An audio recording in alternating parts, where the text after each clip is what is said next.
Hey guys, Drifter here. Welcome to Modern Warfare 3 In Depth. Today we're going over all of the sights in Modern Warfare 3. That's Iron, Thermal, ACOG, Red Dot, Hybrid, and even some of the goofier ones. I'm going to be talking about what each sight does in terms of magnification, aim down sight time, recoil, range, accuracy, any of the quirkier things. And if you look closely, you'll see that Crazy Gunner is here with me today. First up today, we have the pistol iron sights. They have a zoom level of 1.0x or absolutely no zoom.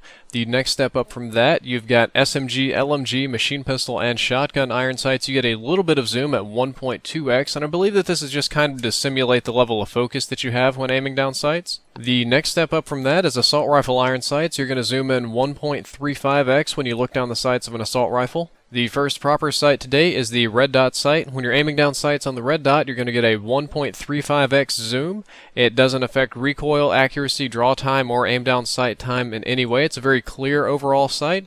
If you would like to trade a little bit of clarity for zoom, you can step up to the holographic sight, which will give you a 1.5x zoom. However, the sights are somewhat more obtrusive and a little bit less optimal for close range combat. Once again, this doesn't affect anything other than your level of zoom. The high powered or scope lens on the hybrid sight is going to give you a level of zoom of 2.4x, or exactly the same as that of the ACOG scope. It's extremely obtrusive, so you won't see anything except what's in the middle of the sight, and it has a slower aim down sights time, so you're going to aim down sights a little bit slower when you have this on.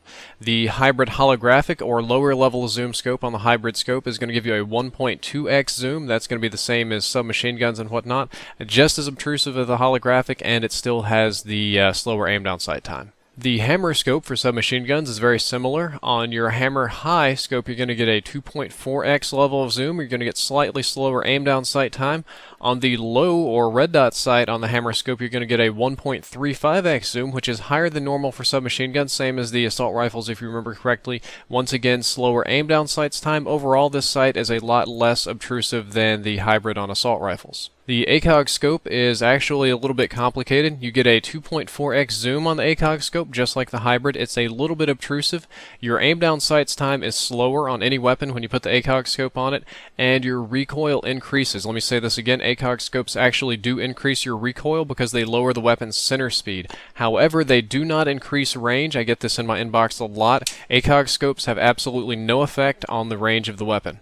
The XM25 has its own unique scope that you can use to tag and mark distances with in airburst. It has a 1.7x zoom, and that's really all I can say about it. The thermal sight is also complicated. It has a 2.4x zoom, same as the ACOG and same as the hybrid scope. Your aim down sight time with this is going to be slower. It does not increase your recoil like the ACOG scope, but it does decrease your view kick. Your gun is going to kick exactly the same. However, your amount of visual recoil, how much your sights shake, is significantly reduced, so you're actually able to compensate for your recoil better. You're also going to get the ability to steady your weapon by clicking left stick, which does make it overall more accurate. Not sure why you would ever need this information, but the Javelin has a 2.8x zoom on the scope.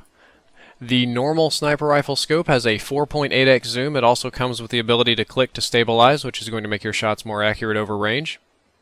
And last but not least, the variable zoom scope. Your first level of zoom is 2.8, a little bit better than the ACOG. Your next level of zoom is 4.8, which is normal sniper, and your last level of zoom is extremely high at 9.2. Well guys, that's all for this episode. I hope that you enjoyed it and that you learned something useful. In the next episode, I'm going to be talking about the effects of rapid fire and more importantly about the effects of rate of fire glitches, which are actually quite common in this game. It's a subject that I've been putting off, but I'm going to try and cover it in the next episode.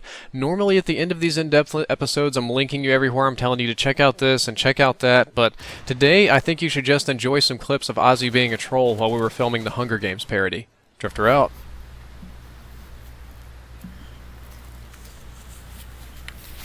Just